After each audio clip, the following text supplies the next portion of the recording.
નમસ્કાર મિત્રો, સ્વાગત છે તમારું આપણી આ યુટ્યુબ ચેનલમાં જેનું નામ છે ગુજરાતી જીકેની જમાવટ.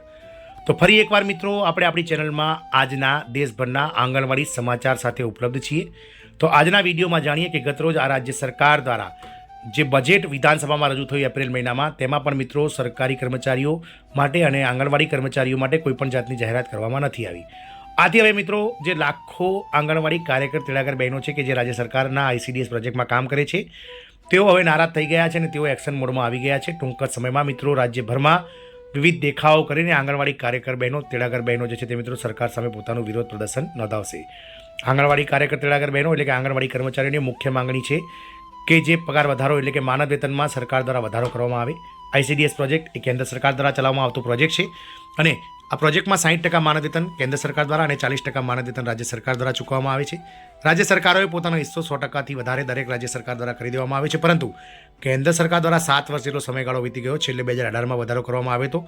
7 વર્ષ કરતાં વધારે સમયગાળા વીત્યા છતાં પણ કોઈપણ જાતનો ₹1 પણ વધારો કર્મચારીઓમાં પગારમાં નથી કરવામાં આવ્યો. આથી હવે મિત્રો સમગ્ર જે દેશભરના જે આંગણવાડી કાર્યકર બહેનો છે એટલે કે રાષ્ટ્રીય આંગણવાડી કાર્યકર મહાપરિવારની બેઠક ગતરોજ આ રાજ્યના આ જિલ્લામાં યોજાઈ હતી અને આ બેઠકમાં મહત્વપૂર્ણ નિર્ણયો લેવામાં આવ્યા હતા. જાણી વિડીયોમાં વિગતવાર કે સરકારથી નારાજ આ આંગણવાડી કાર્યકર મહાપરિવાર જે છે તેમણે મિત્રો આ બેઠકમાં શું વાત થઈ અને કયા કયા બાબતને લઈને મિત્રો મહત્વના પગલાં ભર્યા તેને લઈને વિડીયોમાં વિગતવાર ચર્ચા કરીશું. તો આજના આંગણવાડી સમાચારમાં આપ અંત સુધી બન્યા રહો.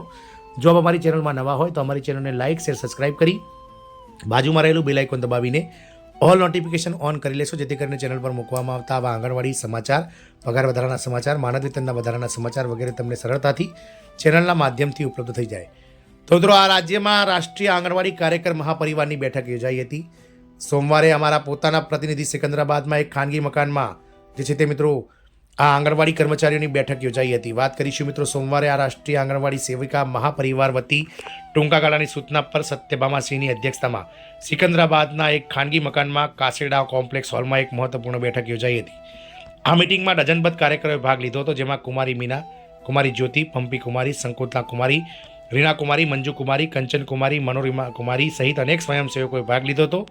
આ સાથે ઘણા જે વાલીઓ છે પપ્પુ કુમાર, રવિન્દ્ર કુમાર, નરેન્દ્રસિંહ, પ્રવીણ કુમાર, પ્રકાશ કુમાર, સાનિયા પણ હાજર હતા. આ બેઠકમાં સ્થાનિક કચેરી દ્વારા કામદારોને થતી હેરાનગતિ અંગે ભારે રોષ વ્યક્ત કરવામાં આવ્યો હતો. જે કામદારો છે, કાર્યકરો છે, તેમને ખુશ ગુસ્સો આવ્યો છે અને એક કામદાર દ્વારા પતિને કાયમી ધોરણે ઓફિસ બ્રોકર તરીકે નિયુક્ત કરવામાં આવે છે, જે ઘણીવાર અધિકારીના નામે કામદારોને ધમકાવીને તેમના પૈસાનો દુરુપયોગ કરે છે. ઉચ્ચ અધિકારીના આદેશનો ઉલ્લેખ કરીને પોષક સામગ્રી એટલે કે ચોખા ઉપાડવાનું માં કાપ મૂકવામાં આવે છે, જે પછી ઓફિસ સ્ટાફમાં વહેંચવામાં આવે છે. પ્રોજેક્ટ ઓફિસર ઘણીવાર 2 જગ્યાનો હવાલો સંભાળવાના બહાને ઓફિસના બહાર ઓફિસમાં ઉપલબ્ધ હોતા નથી.